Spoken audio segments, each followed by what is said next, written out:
It was raining the night Ethan Carter stood at a bus stop in Cleveland, Ohio, holding a torn backpack and a letter he had almost thrown away. The bus lights glowed through the rain like fading stars. His phone buzzed with one unread message. "I'm proud of you, son," Ethan whispered to himself. "Too late, Dad.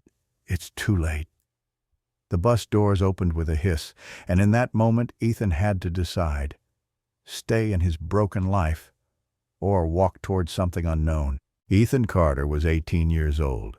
He lived in a small, quiet neighborhood in Cleveland, Ohio, a place with cracked sidewalks, flickering streetlights, and houses that looked tired, just like the people inside them.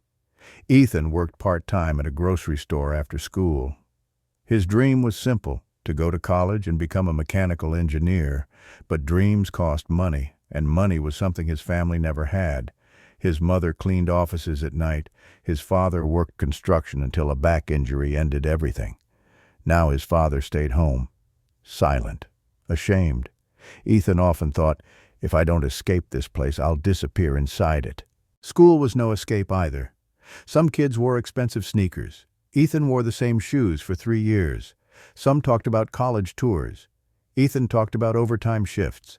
One afternoon, his teacher announced, "College applications are due next week." Ethan didn't move, because his family couldn't even pay the electricity bill. How could they pay tuition? That night he found his father sitting in the dark kitchen. "Dad, are we going to be okay?" Ethan asked. His father didn't answer right away. Finally he said, "Son, I failed you." Those words hit harder than any punch. The next week, Ethan received his college rejection letter, not because he wasn't smart, but because he never submitted the application fee. That night he packed his bag. He wrote a note for his parents, "I don't want to be a burden anymore," and he walked to the bus stop. While waiting in the rain, Ethan noticed an old man sitting beside him on the bench. The man wore a worn army jacket and held a coffee cup with shaking hands. "You running from something?" the man asked. Ethan shrugged. "Running from everything," the man nodded slowly. "I ran once too, left my family, thought I was saving them." He looked into the rain. "Turned out I just made their pain quieter, not smaller." Ethan swallowed. "What did you do after?" "I went back and faced what scared me." The bus lights appeared in the distance. The old man stood up and said, "Kid, pain doesn't disappear when you walk away. It just waits for you somewhere else." Then he walked into the night.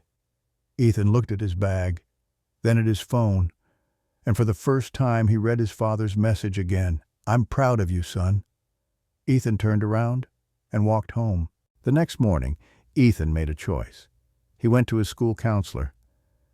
"I want to apply again," he said, "but I have nothing." She looked at his grades, straight A's. "You don't have nothing," she said. "You have effort." She helped him apply for scholarships. Ethan worked harder than ever. Morning, school, evening, grocery store. Night, studying by a flickering lamp. Some nights he fell asleep on his books. Sometimes he wanted to quit. He'd hear his parents arguing about money. He'd see his dad staring at the wall in silence. Ethan thought, what if I fail again? But then he remembered the bus stop. He remembered the words, "Pain waits for you." So he stayed. He studied. He applied. He kept believing, even when it hurt. One afternoon a letter arrived, not thin, not white, thick blue. His hands shook as he opened it. "Dear Ethan Carter." He couldn't breathe. "We are pleased to inform you." His knees hit the floor. Full scholarship, not just admission, a way out. His mother covered her mouth and cried. His father closed his eyes and whispered, "My son." But that night Ethan found his father sitting alone. "I should have done better," his father said. Ethan knelt beside him. "No, Dad. You showed me how not to quit, for the first time in years." His father smiled. College wasn't easy. Ethan failed his first engineering test. He felt small again, but now he didn't run. He studied harder, asked for help, stayed late in the library. 4 years later, he walked across a graduation stage in California. He spotted 2 faces in the crowd. His mother waving. His father standing tall, not because of money, but because of pride.